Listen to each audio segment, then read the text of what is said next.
સૌને નમસ્કાર. હું સંજયભાઈ પટેલ, એકટાટ જૂના કાળીબેલ પ્રાથમિક શાળા, તાલુકો ગોધર, જિલ્લો મહીસાગર. મિત્રો, આચાર્ય તરીકે ફરજ બજાવતા હોઈએ ત્યારે આપણને વારંવાર આપણા શાળાના જનરલ રજિસ્ટરની જરૂર પડતી હોય છે.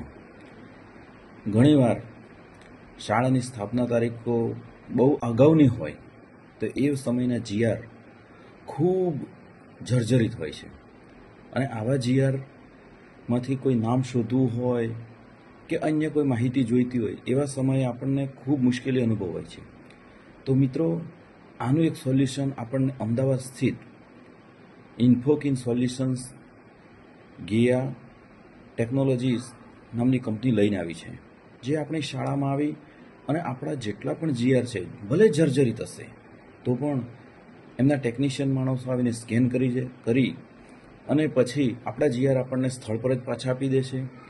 એ લોકો ત્યાર પછી એમની સોફ્ટવેરની અંદર આપણા બધાના સ્કેન કરેલા નામો ચઢાવે છે અને આપણને A3 સ્પાઇરલ બાઇન્ડિંગ સાથે ડુપ્લિકેટ જીઆર આપવામાં આવે છે અને આપણા જે ઓરિજિનલ જીઆર હોય છે એને વેધરપ્રૂફ કોથળીની અંદર આપણે પેક કરીને મૂકી દેવામાં આવે છે.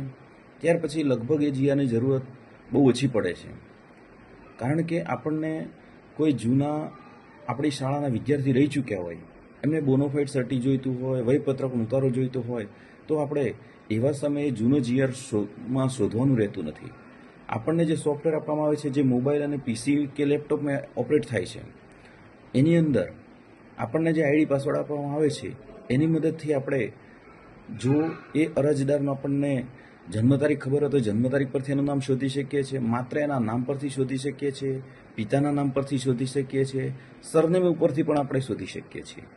અને આ જે જીઆર છે એ આપણને નામ શોધાયા પછી આપણને જીઆરનું સંપૂર્ણ પેજ પણ જોવા મળે છે અને એના આધારે આપણને બોનોફાઇડ સર્ટી જોઈતો હોય તો વર્ડ ફાઇલમાં પણ ઉપલબ્ધ થઈ જાય છે, અંગ્રેજીમાં જોઈતો હોય તો અંગ્રેજીમાં, ગુજરાતીમાં જોઈતું હોય તો ગુજરાતીમાં, વયપત્રકનો ઉતારો પણ આપણને મળે છે. એમ આપણને ઘણી બધી રીતે વહીવટમાં સરળતા રહે છે. જે કામ આપણે અડધા કલાકમાં કરીએ એ કામ માત્ર અડધી મિનિટમાં પતી જાય છે, કારણ કે કોઈ પણ નામ શોધવું હોય તો આપણે એને પાના ફેરવવા પડતા હોય છે, જ્યારે આની અંદર એવું કશું કરવામાં આવતું નથી.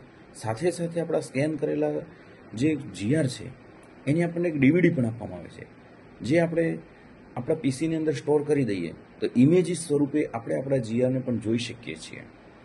એટલે મિત્રો, એક આચાર્ય તરીકે જ્યારે આપણે વહીવટમાં જોડાયા હોઈએ અને આપણા કામને જો સ્માર્ટ બનાવવું હોય તો હું માનું છું કે સૌ આચાર્યોએ આ સ્કેનિંગમાં જોડાવવું જોઈએ અને આ સોફ્ટવેર લેવું જોઈએ, કારણ કે આ સોફ્ટવેરના ગેરફાયદા તો નથી પણ ફાયદા તો જરૂર છે. આમાં આપણને આપણું કામ સરળ બની જાય છે, જેથી મેં પોતે આ જીઆરને વાપર્યો છે અને અનુભવ્યું છે.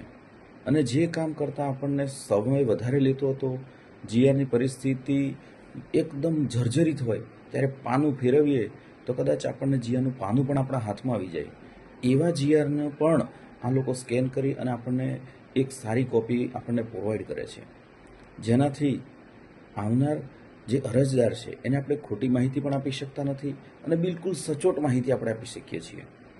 જેથી સૌએ આ જીઆર લે એવી હું સૌને અપીલ કરું છું અને સાથે સાથે હું મારો અનુભવ આપની સમક્ષ શેર કર્યો છે. વંદે માતરમ.